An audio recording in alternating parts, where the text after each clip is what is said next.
maka saya akan tawaf. Maka wajib baginya untuk bertawaf. Kemudian yang terakhir adalah tawaf sunnah. Bapak Ibu yang kami muliakan, kami menganjurkan Bapak Ibu untuk senantiasa memperbanyak tawaf sunnah. Perbanyak tawaf sunnah. Setiap kali kita masuk masjid, tawaf sunnah. Ya, kalau misalnya kita tidak dapat tempat di masjid, ya kita nggak bisa turun ke bawah, ke suhun ya. Itu suhun namanya, yang di bawah itu yang sempat kita tawaf kemarin, itu suhun namanya ya. Kalau kita tidak dapat tempat, silakan tawaf. Tawaf kelilingi yang di lantai 1 atau 2, silakan, tidak masalah. Itu kan lebih luas lagi. Lebih luas lagi. Kita udah tahu setiap langkah berapa kebaikan? 10 kebaikan, dan dihapuskan berapa kebaikan, keburukan? 10. Jadi tidak ada masalah. Ya, kalau seandainya kita tidak bisa memaksimalkan waktu kita dengan duduk, maksimalkan dengan berjalan. Dan kita juga lagi tawaf. Kalau misalnya kita tidak berdoa, tidak masalah juga, tidak baca Quran. Dan insya Allah di lantai 1, lantai 2, lantai 3 itu santai. Apalagi yang paling atas. Ya, yang paling atas itu lebih santai lagi. Pagi-pagi enak. Oh, betul tidak? Enak banget, nggak ada orang. Siapa pengaruhnya? Iya. Yang kemarin beliau katanya semalam di atas. Alhamdulillah. Nah, Bapak Ibu yang kami muliakan, jadi perbanyak untuk tawaf sunnah, karena tawaf itu cuma ada di Mekah Mukarramah, tidak ada tempat tawaf yang lain. Ya, tidak ada tempat tawaf yang lain. Kalau ada tempat tawaf yang lain, itu adalah tempat yang tidak dibenarkan. Tapi di Sulawesi ada ya, ada tempat tawaf ya, di Goa. Siapa yang mau tawaf ke sini, dia harus tawaf dulu di situ, di Goa. Allah musta'an. Ya, Bapak Ibu yang kami muliakan. Nah, kita sudah mengetahui ya, ada berapa jenis tawaf? Ada 6 jenis tawaf. Yang pertama qudum, yang berikutnya umrah, yang berikutnya ifadah, berikutnya wada, kemudian nazar, dan terakhir adalah tawaf sunnah. Nah, ini untuk tawaf sunnah perlu kita jelaskan. Semua syarat-syaratnya itu berlaku. Baik, ya ini semua jenis-jenis tawaf ini sama hukumnya semuanya. Semuanya syaratnya sama, harus bersuci, bukan berihram. Nah, ini perlu kita tekankan. Banyak yang bertanya, Ustaz, kalau kita tawaf sunnah, apakah kita harus berihram? Apakah harus berihram? Tidak, karena ihram itu artinya apa? Masuk ke dalam suatu ibadah. Kita kan cuma pengen tawaf doang. Ya, kecuali kita mau umrah. Nah, itu baru kita harus berihram. Kita mau berhaji, kita harus berihram. Tapi kalau cuma melakukan tawaf saja, maka itu tidak memerlukan apa? Memerlukan ihram. Cuma kita berputar saja, melakukan tawaf seperti biasa. Ya, lihat syarat-syarat tawaf. Cara yang pertama adalah niat. Ya, karena kita udah terlanjur masuk ke dalam tempat tawaf, waduh, udah jauh di jalannya, udah ke bawah arus. Mendingan tawaf aja deh. Boleh kayak gitu? Nggak boleh, harus berniat. Mulai dari hajar aswad. Nggak boleh udah karena orang rame jadi dia ketarik ke sana, akhirnya muter dia. Waduh, ini udah 1 kali lumayan nih. Mau tenaga mendingan umroh aja, begitu. Mendingan tawaf aja. Nah, tidak boleh, jadi harus berniat di awal. Ya, jadi harus berniat di awal. Nah, berikutnya menutup aurat. Nah, ini perlu sekali. Yang laki-laki ketika dia sedang memakaikan ihram banyak sekali. Mungkin bapak-bapak menyaksikan hal tersebut.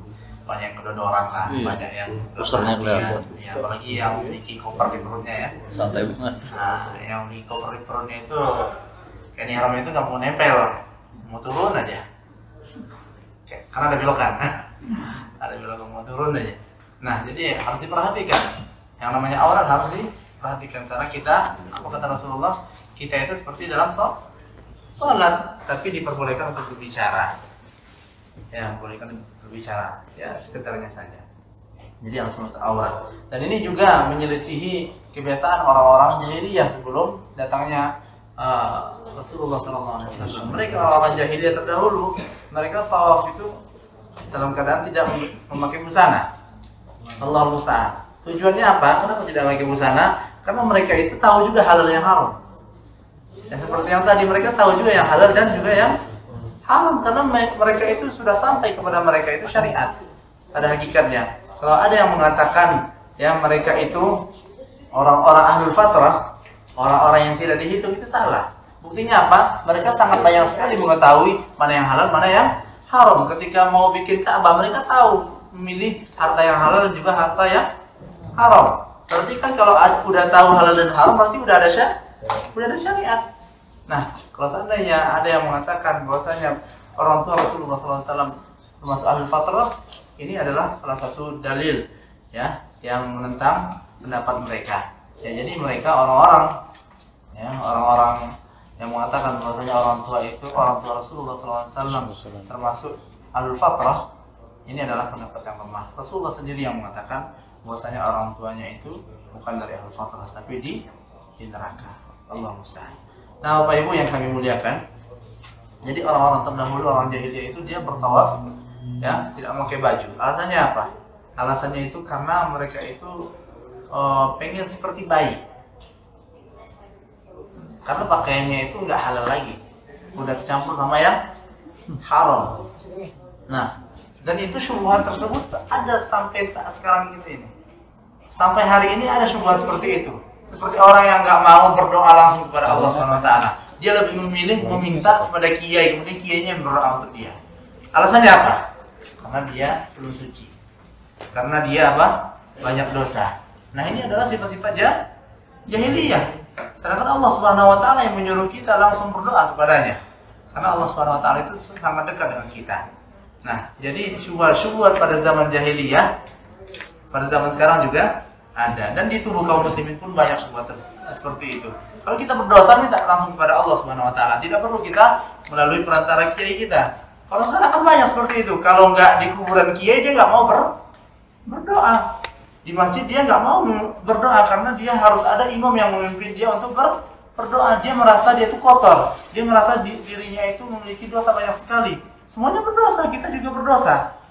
Nah, oleh sebab itu semuanya telah diajarkan oleh Rasulullah SAW, dan juga Allah Subhanahu Wa Taala menekankan sendiri, kalau kamu butuh, kamu minta. Ya, ud'uuni astajib lakum, mintalah kepadaku dan aku akan mengabulkan doa-doamu. Nah, Bapak Ibu yang kami muliakan.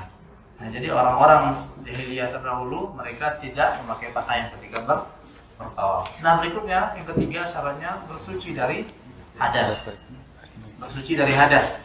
Nah, jadi kalau kita tawaf sunnah juga harus dalam keadaan bersuci. Kalau kita nggak memiliki wudhu, nggak boleh juga.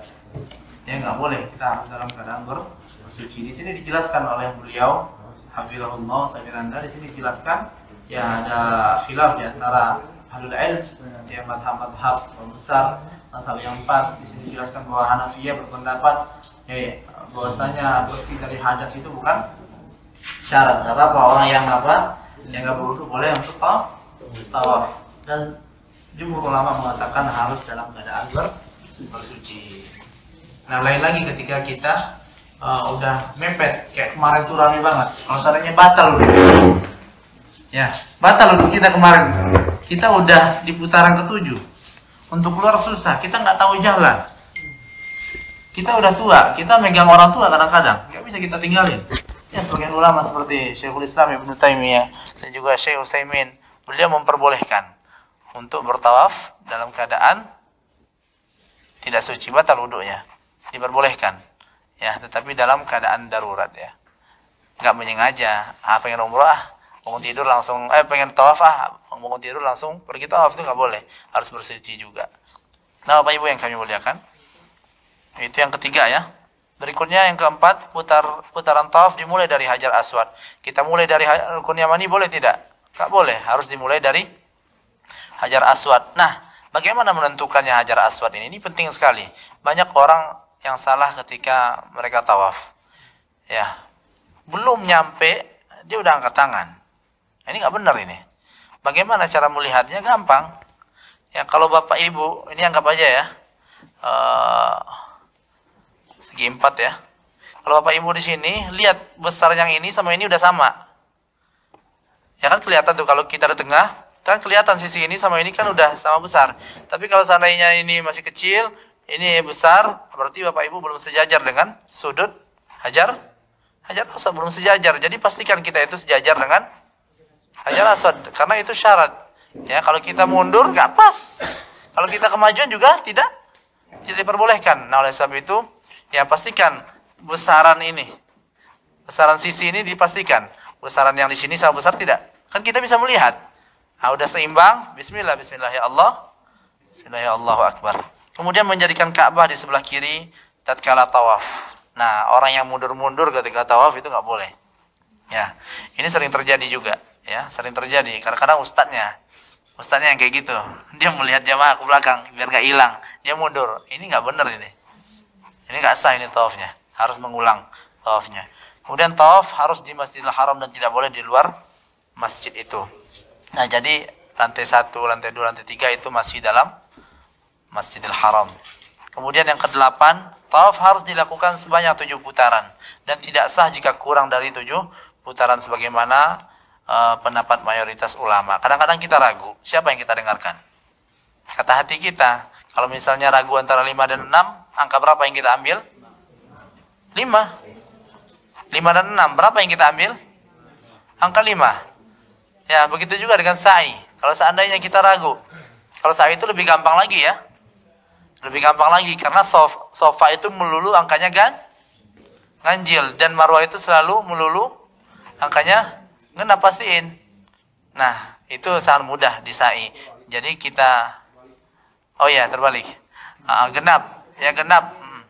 Jadi harus kita pastikan, kita lihat angka yang paling kecil. Kalau seandainya kita ragu 3 atau 2, 2 ambil. Kalau misalnya 5 atau 6 ambil, 5 ambil yang kecil. Pastikan angka yang kecil, karena itu lebih kepada kehati-hatian di dalam melakukan ibadah.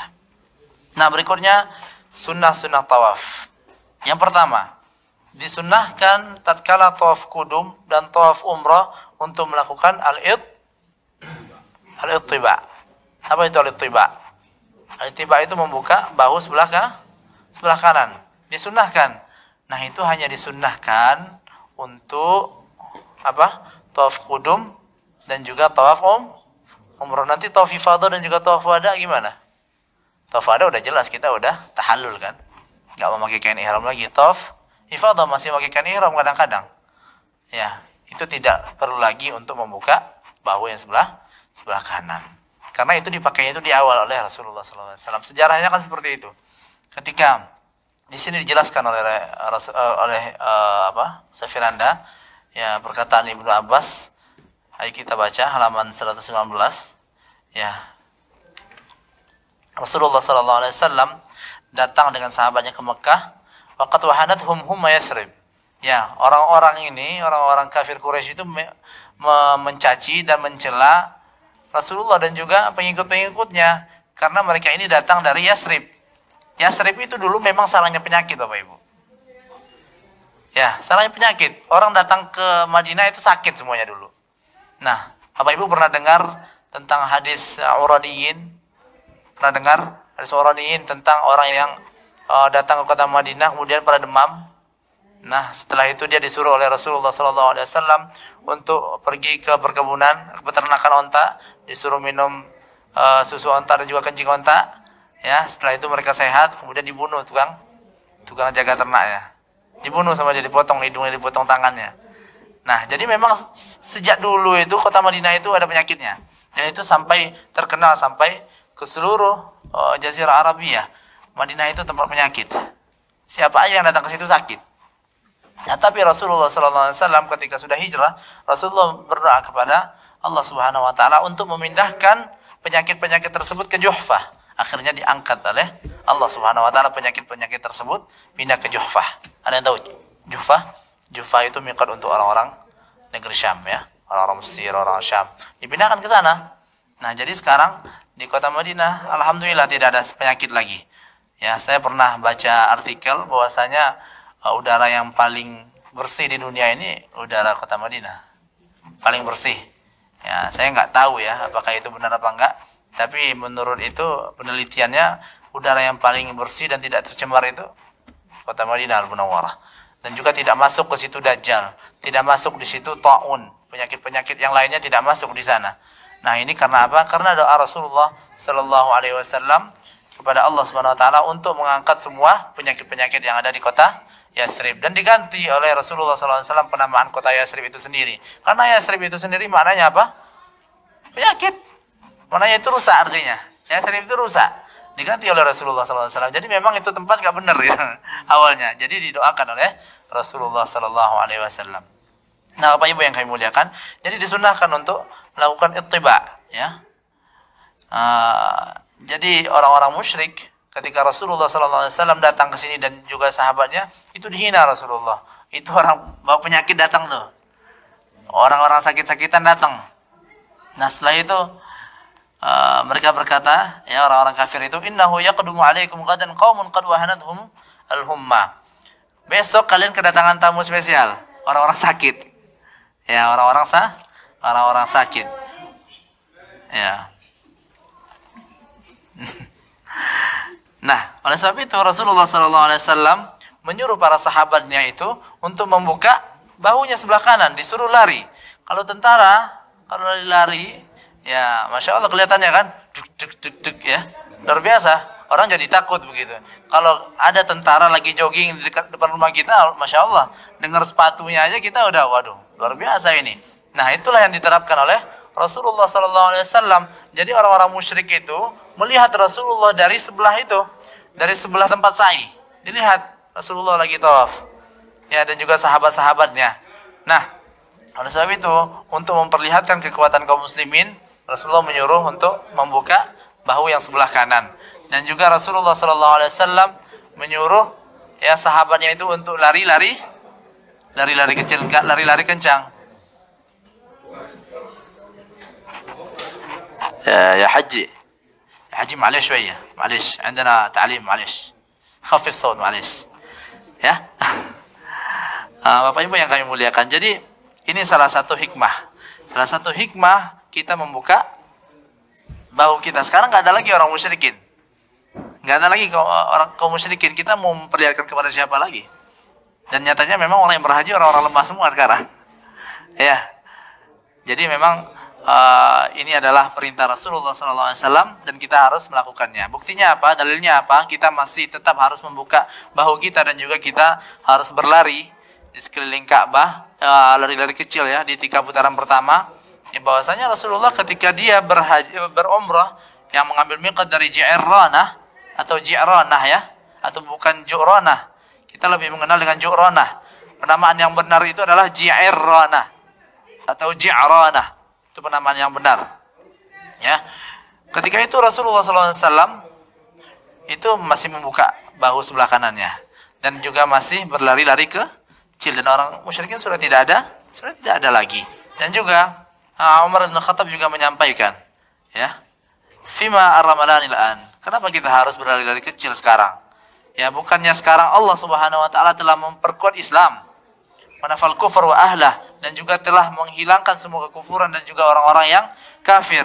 Demi Allah, kata Umar bin Khattab, ma nada'u syai'an, kita tidak akan meninggalkan satu pun, ya, kunna naf'aluhu ala ahdi Rasulillah sallallahu alaihi wasallam. Apapun yang dikerjain sama Rasulullah sallallahu alaihi wasallam, kami tidak akan meninggalkan hal tersebut. Ini Umar bin Khattab radhiyallahu taala anhu. Oleh sebab itu, jadi kita masih disunahkan untuk melakukan ittiba dan juga masih disunahkan untuk melakukan ar-ramal, yaitu berlari-lari kecil. Nah, Bapak Ibu yang kami muliakan, nah kita langsung saja ya, tidak panjang lebar di ittiba dan juga ramal. Sekarang kita langsung menuju ke halaman 125. Ya, ini sudah sebagiannya sudah saya jelaskan juga tadi. 125 peringatan-peringatan terkait dengan tawaf. Pertama, jika seorang ragu ketika tawaf, kalau misalnya ragu antara 4 dan 5, angka berapa yang kita ambil? Jika ia ragu tatkala tawaf, lantas ada orang lain yang dipercaya, ya, mengabarkan kepadanya tentang jumlah yang pasti. Pas sholat rasanya, aduh, nggak kebaca, rasanya apa? Al-Fatihah kurang rasanya. Apa kita lihat lagi? Jangan dilihat lagi. Kalau ragu-ragu itu datang setelah kita melakukan sebuah ibadah, la yultafat ilaihi, jangan dilihat lagi, baik itu sholat, baik itu tawaf. Kalau seandainya kita menemukan najis di pakaian kita, ya harus kita ulang. Ya, itu beda cerita lagi ya. Tapi kalau sekedar ragu-ragu ya, sekedar nggak yakin, nah maka kita tinggalkan keraguan-raguan tersebut. Ya, kemudian yang kedua, peringatan yang kedua, jika ketika tawaf tiba-tiba terdengar iqamat yang menandakan waktu sholat, orang udah qamat, ya kita berhenti. Kita berhenti ikut sholat, selesai sholat, kita langsung jalan lagi. Nggak ulang lagi dari Hajar Aswad. Kemudian yang ketiga, jika seorang mendapati suasana yang padat dan ramai ketika tawaf, ia boleh melanjutkan tawafnya dimanapun selama masih berada dalam area Masjidil Haram dan tawafnya pun tetap sah. Nah, jadi ada permasalahan yang harus kita ketahui. Pak Ustadz, saya capek Pak Ustadz. Udah teler ini, putaran ketiga. Orang ramai banget, saya harus menyelesaikan. Ibadah itu harus kita selesaikan. Nggak boleh kita harus capek, nyelonong aja pulang. Nggak boleh. Berdosa kita. Ibadah harus diselesaikan. Capek sholat terus kita tinggalin gitu. Nggak boleh. Setidaknya cepetin. Selesaikan. Selagi kita udah buka, kita harus menutup. Nah, begitu juga dengan tawaf. Tidak boleh. Jadi ada permasalahan di sini. Berapa waktu yang diperbolehkan bagi kita untuk istirahat tawaf? Nah, kalangan ahlul ilmi berbeda pendapat tentang al-muwalat fi tawaf. Apakah harus dilakukan secara berurutan? Harus terus-menerus, nggak boleh terhenti. Ya, berbeda pendapat ulama. Ya, dan pada akhirnya para ulama itu menetapkan waktunya ya. Waktunya seperti ulama-ulama kita saat ini, ya 5 menit, 6 menit itu tidak ada masalah. Tapi kalau sampai 1 jam, 2 jam itu nggak boleh.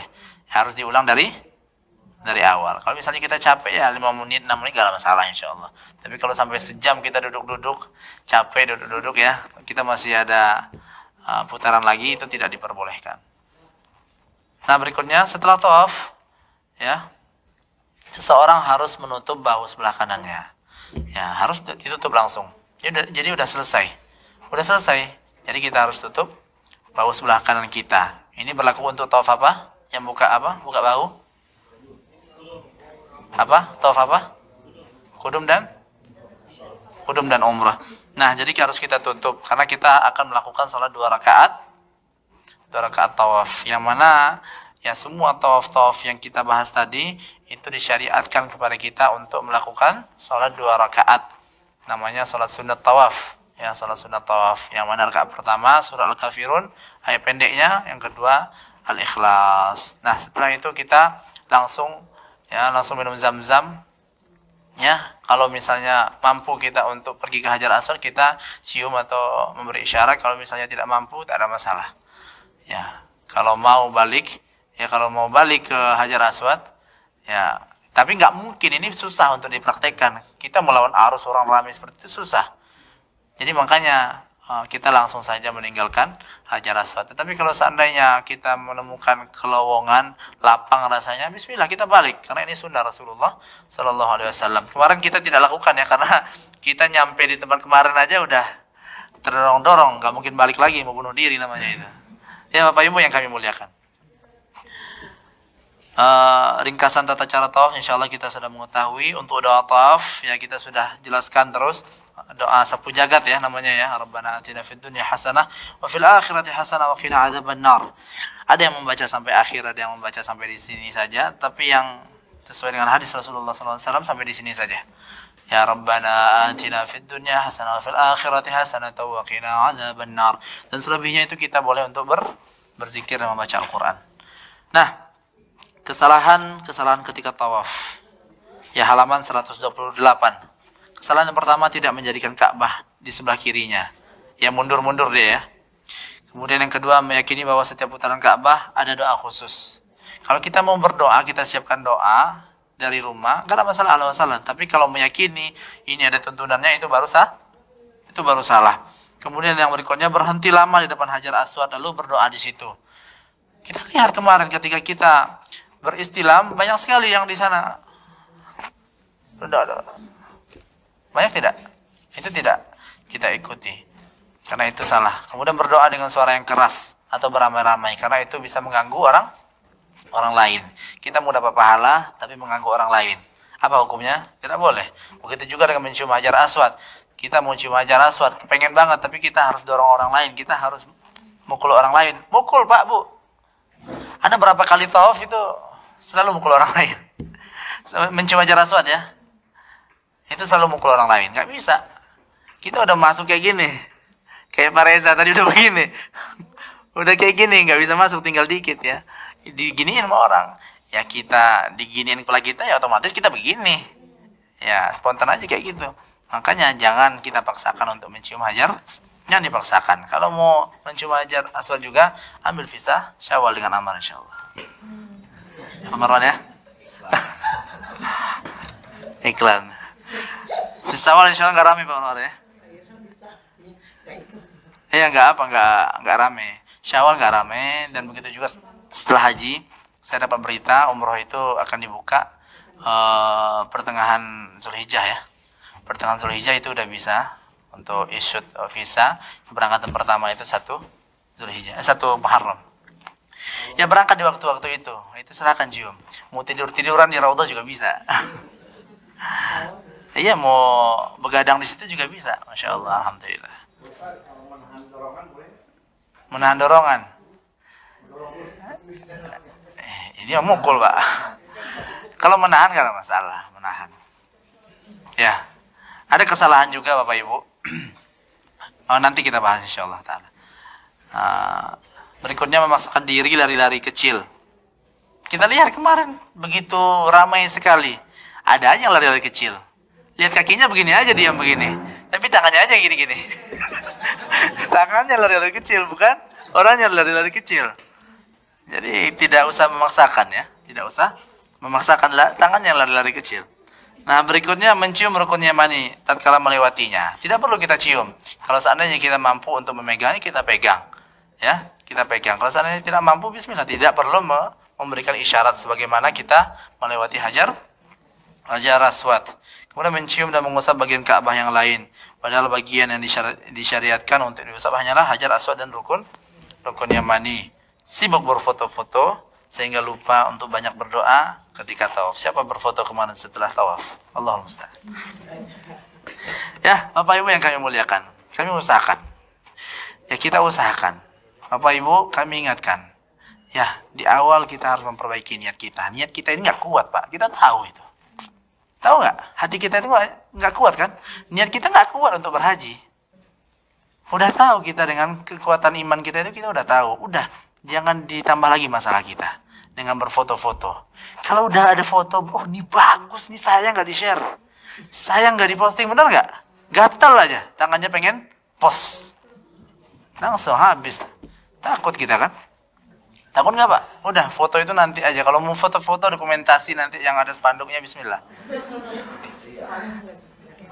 Ya laki-laki ya mukanya diburamin semuanya ya. Ya Bapak Ibu yang kami muliakan. Kemudian salat di belakang makam Ibrahim, halaman 129. Jika selesai tawaf kudum, jangan lupa menutup kembali bahu sebelah kanan, karena Rasulullah SAW melarang kita untuk membuka bahu kita ketika salat. Kemudian ketika menuju ke belakang makam Ibrahim, kita disunahkan untuk membaca wattakhidhu min maqami Ibrahim musalla. Kemarin nggak sempat saya bimbing ya, tapi dibaca semua, alhamdulillah ya. Alhamdulillah. Setelah itu sholat 2 rakaat. Hah? Kelupaan nggak ada masalah. Ini kaidahnya Bapak Ibu ya. Kaidahnya itu yang sifatnya zikir, doa, ya zikir ketika kita berada di sofa dan juga marwah. Itu kalau seandainya ketinggalan itu tidak mengapa, tidak mengurangi ya, tidak mengurangi. Ya, itu cuma sunnah saja, bukan gara-gara sunnah terus kita tinggalin, enggak ya. Tapi itu tidak merusak ibadah kita, insyaallah taala tetap sah. Berikutnya kita langsung saja. Makam Ibrahim kita sudah jelaskan tadi. Makam Ibrahim ini tempat berdirinya Nabi Ibrahim alaihissalam ketika membangun Ka'bah al-Musyarrafah. Nah, kita langsung saja ke halaman 131. Kesalahan-kesalahan ketika di makam Ibrahim, mengusap-ngusap makam Ibrahim. Ini banyak sekali ini Bapak Ibu. Kita bisa saksikan orang yang mengusap-ngusap makam Ibrahim, dan ini bukan sunnah Rasulullah sallallahu alaihi wasallam. Ya, berikutnya yang kedua, sebagian orang meyakini bahwa salat 2 rakaat setelah tawaf harus persis di belakang makam Ibrahim. Pak, Bu, mau mati. Mau sholat di belakang makam Ibrahim persis. Bahkan Syekh Utsaimin rahimahullah pernah ditanya, bagaimana hukumnya saya mendorong paksa, menyengaja mendorong orang yang sholat di belakang makam Ibrahim. Dapat pahala ente? Iya, Daripada dia mati, keinjak sama orang lain, daripada orang lain mati, berpahala. Berpahala karena dia itu membahayakan dirinya dan juga orang lain. Kita selamatkan dia dengan kita dorong. Nah, kemarin saya selamatkan satu kan, ada yang maksa-maksa kemarin. Itu luar biasa itu. Kalau seandainya salah aja tidur begitu kan, dia sampai tertidur keinjak mati itu. Bahaya. Nah, oleh sebab itu Bapak Ibu yang kami muliakan, khususnya dari Hajar Aswad sampai Makam Ibrahim itu tempat yang sangat berbahaya sekali. Itu dorong-dorongannya luar biasa sekali. Nah, Bapak Ibu yang kami muliakan, berikutnya yang ketiga, sebagian orang berlama-lama sholat 2 rakaat setelah tawaf. Jadi setelah sholat tawaf itu, ya setelah sholat 2 rakaat itu kita langsung meninggalkan tempat itu. Jadi kalau berdoa silahkan berdoa sebenarnya di jalan pun tak ada masalah. Tapi Rasulullah SAW itu dia langsung berangkat, langsung minum air zam-zam dan disiram kepalanya. Ya ini harus kita perhatikan juga. Penyiraman kepala di mana? Di atas tong sampah itu. Jangan becek, jangan bikin becek. Itu masjid harus kita jaga. Berikutnya yang keempat, sebagian orang berhenti dan berdoa di makam Ibrahim. Menyengaja di situ ya, menyengaja. Itu tidak disyariatkan juga. Kemudian yang kelima, sebagian orang meyakini bahwa setelah sholat 2 rakaat dianjurkan untuk berdoa. Semuanya sama. Nah, Bapak Ibu yang kami muliakan, untuk zam-zam ya kita sudah mengetahui.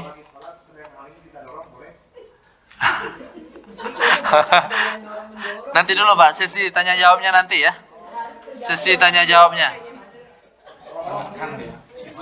Nah, sesi tanya jawabnya insya Allah nanti ya. Kita selesaikan dulu. Jadi untuk tawaf, alhamdulillah kita sudah mengilmui sedikit banyaknya. Ya, jadi kalau kita hendak tawaf, ya kita ingat-ingat apa yang telah kita kaji di sore ini. Ya, berikutnya ini ada zam-zam. Itu silakan dibaca sendiri di rumah ya. Karena ini sejarah di kamarnya. Kejauhan ya, kelamaan habis aja. Ya kita ulang-ulang nanti di kamar baca sendiri. Karena ini kisah Jurhum dan Zam-Zam, kisah Zam-Zam dan lain-lain. Yang kita baca sendiri. Dan berikutnya insya Allah di kesempatan berikutnya kita akan mengaji tentang tata cara sa'i yang benar insya Allah Ta'ala. Yang jelas kami targetkan sebagaimana yang telah kami sampaikan di Jakarta, kita selesaikan ini buku ya. Ya, sambil kita memurojaah. Kalau kita baca buku ini timbul pertanyaan. Kalau nggak kita baca buku ini nggak timbul pertanyaan. Timbulnya nanti pas sudah di lokasi, di TKP. Waduh, kenapa nggak tanya dari kemarin? Makanya sekarang apa yang terlintas silahkan tanya. Oke, mungkin itu saja di sore yang mulia ini, yang berbahagia ini. Ya, waktu yang sangat diistijabah oleh Allah Subhanahu wa taala pada sore hari ini, kita berdoa kepada Allah Subhanahu wa taala untuk memudahkan agar Allah Ta'ala memudahkan ibadah kita yang tersisa dan kita kembali ke tanah suci dalam keadaan seperti bayi yang baru dilahirkan. Amin ya rabbal alamin.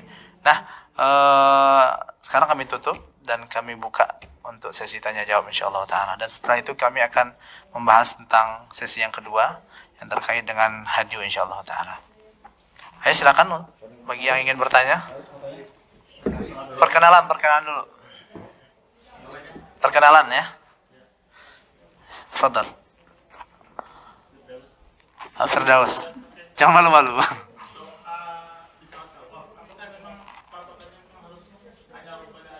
Enggak.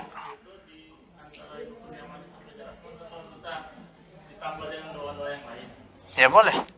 Ya, boleh. Kita boleh baca doa apa aja. Kalaupun kita nggak baca Rabbana atina fid dunya hasanah juga nggak ada masalah. Kalau kita baca Rabbana semuanya itu Rabbana atina fid dunya hasanah juga tidak ada masalah. Yang jelas itu adalah tempat untuk berdoa dan juga adalah tempat untuk berzikir. Yang jelas nggak ada masalah, nggak ada masalah. Ya, berikutnya Pak Aris.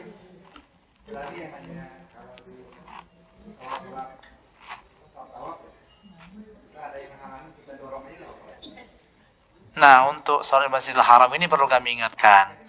Ya, baik tawaf ataupun tidak tawaf, baik di luar itu seperti sholat biasa, perlu kami ingatkan.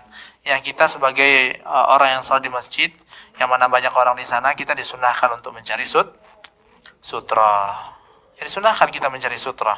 Kenapa? Tujuannya kita disunahkan untuk memberi sutra batasan ketika kita sholat, agar kita dianggap lagi sholat sama orang. Ya. Orang ngerti di sini insya Allah. Tapi kalau misalnya ada ya kita halangi.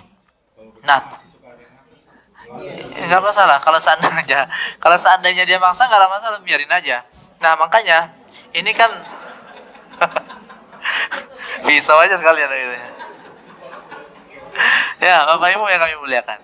Ya jadi harus pintar-pintar mencari tempat. Memang diperbolehkan, nggak ada masalah sebenarnya. Sampai perempuan lewat depan kita sholat nggak ada masalah untuk Masjidil Haram. Ya diperbolehkan sampai perempuan kita sholat di belakang perempuan nggak ada masalah Masjidil Haram. Tapi kita sebagai muslim yang taat, yang mengerti ilmu, ya kita harus cari tempat yang lebih aman untuk ibadah kita. Kita cari tempat yang kita rasa di sana kita enak untuk sholat, kita nyaman untuk sholat, nggak lalu lalang orang di sana. Nah kita sholat di belakang makam Ibrahim, ini namanya jadi mati. Dan juga tidak akan pernah khusyuk kita sholat di sana. Nah kalau seandainya ada yang lewat, ya kita halangi, kan ada sutra. Ada sutra. Kalau ada sutra kita halangi. Tapi kalau misalnya dia maksa lewat, bismillah. Ya gimana lagi dia memaksa lewat? Kadang-kadang nggak ngerti kadang-kadang. Ya makanya kami menganjurkan kepada ikhwah sekalian, ya kita cari tempat yang paling aman untuk kita melakukan sholat. Ya kalau seandainya ada juga yang lewat, mau gimana lagi? Ya karena Ka'bah itu udah tercampur laki-laki dan perempuan. Tapi untuk sholat wajib itu dipisahkan Bapak Ibu. Ini perlu kami informasikan. Ada ibu-ibu udah dapat tempat depan Ka'bah, gak mau dia minggir. Gak mau dia minggir. Karena memang ada tempat khusus untuk perempuan. Kita aja nggak tahu. Kita aja yang maksa, kita udah dapat di sini. Kan boleh campur-campur di sini, dari tari campur, kok sekarang diusir-usir? Ada untuk perempuan, silakan cari tempat tersebut dan kita sholat di sana. Ya. Nah, mungkin itu saja Pak Aris ya. Allahu a'lam. Pak Sukondo ya, silakan. Itu ketika pasti hajar aswad kan baca doa Bismillahirrahmanirrahim, Allahu Akbar, melambaikan tangan lebih dari satu kali. Ya, sunnah tata cara kita melakukan istilam itu seperti berikut ya. Kalau seandainya al-asal ya pada dasarnya untuk hajar aswad itu harus kita cium. Kalau memungkinkan. Tapi kalau seandainya kita tidak bisa mencium, kita pegang aja. Kita cium tangan kita. Kalau seandainya kita tidak bisa juga memegang, ya kita melambaikan tangan saja, istilam. Lambaikan tangan saja udah selesai sekali, gak perlu cium. Cium tangan itu hanya kalau kita berhasil memegangnya, dan itu sangat susah sekali. Nyampe ke sana aja susah, begitu. Ya, bisa dipahami Pak ya. Jadi cuma sekali saja, nggak perlu dicium lagi. Kemarin kita sudah mendapatkan banyak contoh kemarin ya, macam-macam kayak gini. Begini-begini, kadang-kadang macam-macam lah ya. Orang datang ke sini berjuta, isi kepalanya juga berjuta juga. Nah, silakan Pak Riza. Itu udah berwudu dari hotel. Dalam perjalanan itu bersentuhan sama perempuan. Yang kadang-kadang memang itu udah berusaha ngindar. Tapi karena itu termasuk nggak apa kalau wudunya di Masjidil Haram apa dalam ini kita. Nah, jadi yang diberikan keringanan ya, jadi untuk tawaf itu di madhab Syafi'i, yaitu kita dianjurkan untuk berpindah mazhab terlebih dahulu. Mazhab Syafi'i itu kan bersentuhan, kalaupun nggak sahur batal. Tapi kalau mazhab Hambali itu nggak ada masalah, kalau bersentuhan saja biasa, nggak ada syahwat, itu nggak membatalkan. Nah makanya ulama-ulama kita, kiai kita di Indonesia itu, ya mereka itu udah berniat semenjak dia memulai umroh itu disunahkan dia itu untuk dianjurkan ya, bukan disunahkan ya, dianjurkan untuk merubah mazhab terlebih dahulu. Memang orang-orang terdahulu, orang-orang Indonesia, kalau mazhab Syafi'inya masya Allah kuat-kuat, tapi ahlus syiriknya juga banyak juga. Ya kalau kita lihat masya Allah, saya punya teman masya Allah, beliau itu dari ma'had NU. Afwan, ana bilang namanya ya. Itu mereka kuat-kuat Pak, fikihnya itu kuat-kuat Pak, mutamakin. Kalau kita bandingin dengan teman-teman kita yang lain, waduh mereka itu ngafalin matan-matan itu udah dari dulu. Mereka kuat ngapal, pesantren-pesantren yang di Jawa itu luar biasa. Tapi masalah akidah mereka loyo. Masalah akidah mereka nggak kuat. Ya, pas fikih dia kuat. Tapi masalah akidah dia nggak mau sama yang kuat tadi, sama Imam Syafi'i. Ya seharusnya kan dia ngambil mazhab Syafi'i baik dari segi fikih dan juga dari segi akidah, tapi nyatanya Asy'ari diambil sama dia. Asy'ariyah diambil segi akidah dan Syafi'i diambil dari segi fikih. Dan ini nggak benar ini. Ya ini ada ya kalau untuk itu ini kan belum tawaf nih Pak. Jadi keringanannya itu. Nah ini yang pertama ada yang seperti itu. Ada yang meniatkannya itu menjelang hendak tawaf. Dia berganti madhab. Berganti madhab kamu. Iya ditukarin kalau kita misalnya taklid kepada madhab Imam Syafi'i ya seperti itu. Tapi kalau misalnya kita yakin dengan madhab Hambali untuk ke semua masalah ya bukan itu aja ya nggak membatalkan wudhu. Kalau misalnya kita bertaklid dengan madhab Syafi'i ya kita harus berkeyakinan seperti itu, kita harus merubahnya untuk sementara. Nah, itu pendapat ulama-ulama Syafi'iyah. Jadi kalau seandainya kita dari awal menjelang umrah kita udah ganti madhab untuk sementara, maka itu tidak membatalkan karena kita udah masuk ke madhab Hambali.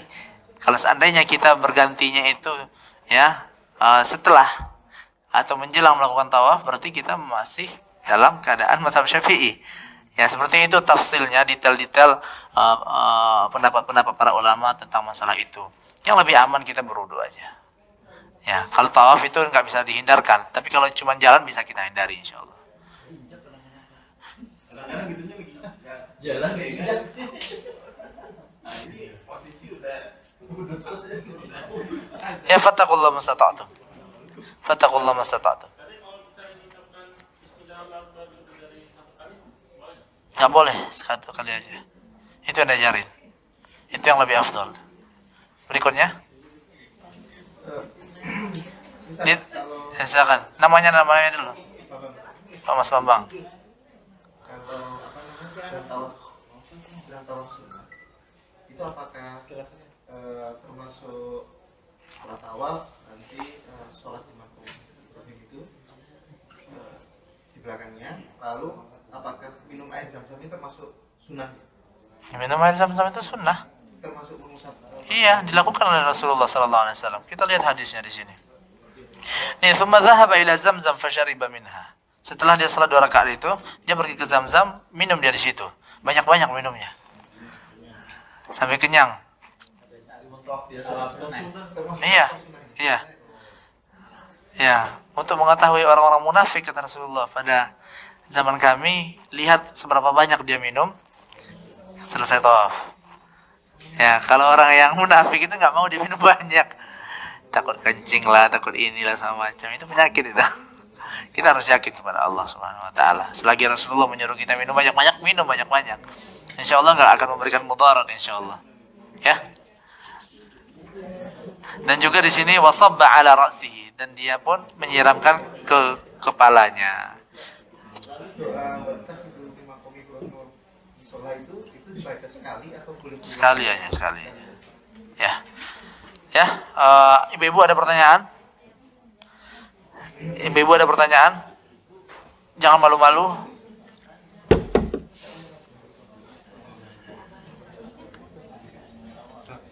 kayaknya yang habis minum jam-jam balik lagi itu jarang orang. Iya, untuk balik lagi setelah minum air zam-zam itu sebagian ulama memasukkan hal tersebut ke dalam sunan al-mahjurah. Ya, sunnah-sunnah yang ditinggalkan, terlupakan. Jadi emang susah memang karena ramai terus di situ. Tapi kalau misalnya udah cukup balik, karena kita kan berangkatnya kan bareng-barang terus soalnya, bareng-bareng untuk umroh ya. Terus pendapat ketika sudah 7 putaran setelah terakhir dia Bismillahirrahmanirrahim lagi kan ada. Ya ada juga yang mengatakan berbeda pendapat ulama. Kalau Syekh Utsaimin kata beliau nggak perlu karena mengangkat tangan itu tanda untuk memulai ya. Ada juga yang berpendapat ya di akhir pun tetap kita melambaikan tangan juga. Wallahu a'lam. Kalau ana lebih condong ke Syekh Utsaimin dalam masalah ini. Karena kalau kita tambah lagi jadi 8 kita angkat tangannya. 8 kali. Ya enggak sesuai dengan jumlah putaran kita. Ya, berikutnya. Terakhir di Marwah itu baca zikir lagi. Enggak itu enggak ada. Berikutnya. Kalau sudah tidak ada kita tutup aja nih. Masih ada? Ada sebagian jamaah yang sebelum dia terbang dia ada ritual doanya itu agak panjang itu gitu. Nggak ada itu, yang panjang-panjang nggak ada. Yang ada itu cuma Allahumma antas salam wa minkas salam. Hayyina rabbana bisalam. Ya, seperti itu saja. Nggak ada kita perlu berdiri lama-lama, doa-doa tertentu nggak ada tuntunan di sana. Ya, insya Allah yang mudah aja kita kerjakan, karena itu juga sesuai dengan sunnah Rasulullah SAW. Karena memang pada hakikatnya sunnah Rasulullah itu mudah, alhamdulillah. Ya, itu terkait dengan tawaf ya, tadi kita sudah selesai. Kemarin pas di Jakarta kita sudah membahas tentang keutamaan-keutamaannya. Ya, alhamdulillah sedikit-sedikit kita belajar, mudah-mudahan berkah ilmu ini dan bisa menjadi sebab ya untuk menjadikan haji kita ini haji yang mabrur insyaallah taala. Nah, kami tutup saja dan kita lanjutkan sesi berikutnya. Anda serahin ke antum ya. Langsung aja. Wassallallahu ala nabiyina Muhammad. Ya, Bapak Ibu yang kami muliakan, untuk hadyu ya, perlu singkat kita kasih penjelasan tentang hadyu. Hadyu itu berbeda dengan kurban. Ya, hadyu itu adalah hadiah yang kita berikan kepada al-badatul haram, ya, kepada Allah Subhanahu wa taala, karena kita sudah sampai ke sini. Ya, kita berikan hadiah. Nah, Rasulullah sallallahu alaihi wasallam itu memberikan hadiah berapa ekor onta? 100 ekor badanah.